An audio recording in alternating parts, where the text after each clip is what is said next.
Salut les amis et bienvenue sur l'Ori Jaune. Aujourd'hui, on remet la cape sur la Corée, dont on n'a pas fini de découvrir toutes les richesses culinaires, avec aujourd'hui le bosso jongol, un genre de fondu aux champignons, à la viande de bœuf et un petit légume vert, habituellement cuit dans un bouillon d'anchois séchés et d'algues. Mais pour notre recette, nous allons utiliser un bouillon de poule beaucoup plus simple d'utilisation, avec du piment sous deux formes, fermenté et en poudre.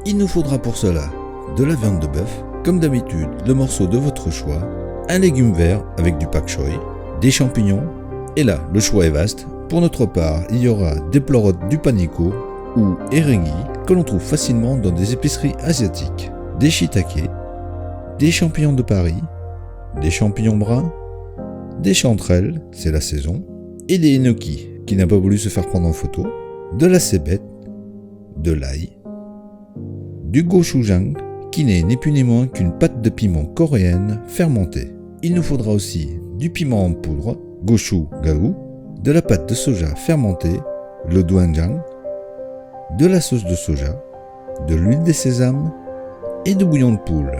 Et si vous voulez opter pour du 100% végétarien, retirez la viande et remplacez le bouillon de poule par du bouillon de légumes. Pour les quantités, vous le savez, reportez-vous à la description. Nous, on y va tout de suite pour la petite préparation. On commence par couper l'ail en brunoise.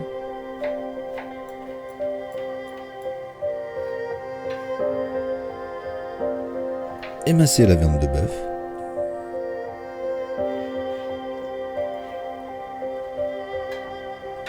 Placer dans un bol.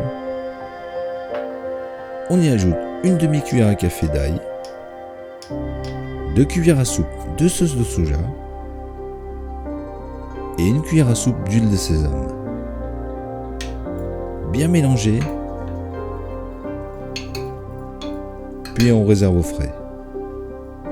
On va ensuite préparer le bouillon dans une casserole à feu vif, verser le bouillon de volaille, y diluer la pâte de soja fermentée, la pâte de piment fermentée, le gochujang, le piment en poudre, le reste d'ail en brunoise, 2 cuillères à soupe de sauce de soja, porter à ébullition 2 petites minutes et on la réserve.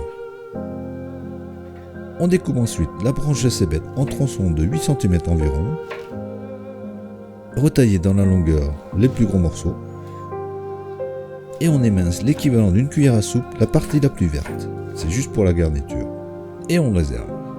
Tailler les pleurotes du panico en tranches,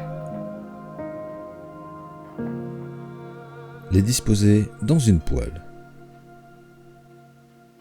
Retirer les pieds des shiitake, les découper en 4.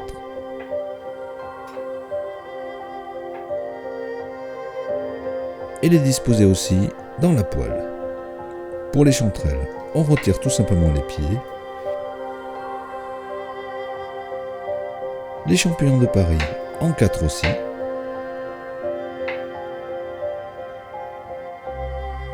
Pour les champignons bruns, on va s'octroyer une petite fantaisie en découpant une croix sur le chapeau.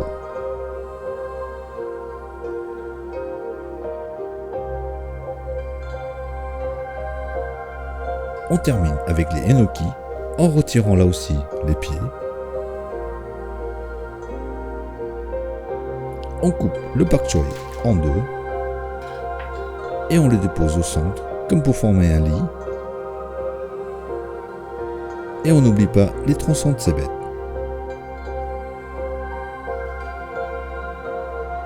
Terminer par la viande en la plaçant au centre aussi sur le pak choi. Parsemer au sommet de cébette ciselée. On place le tout sur un feu. Verser le bouillon, laisser cuire tranquillement 5 à 10 minutes et il n'y a plus qu'à festoyer. Voilà, toujours aussi simple et efficace comme d'habitude. Alors si vous avez aimé la vidéo, n'hésitez pas à la partager et à la liker. Pour plus de détails sur la recette, vous le savez, reportez-vous à la description. Nous en attendant, On vous dit à bientôt et bon appétit!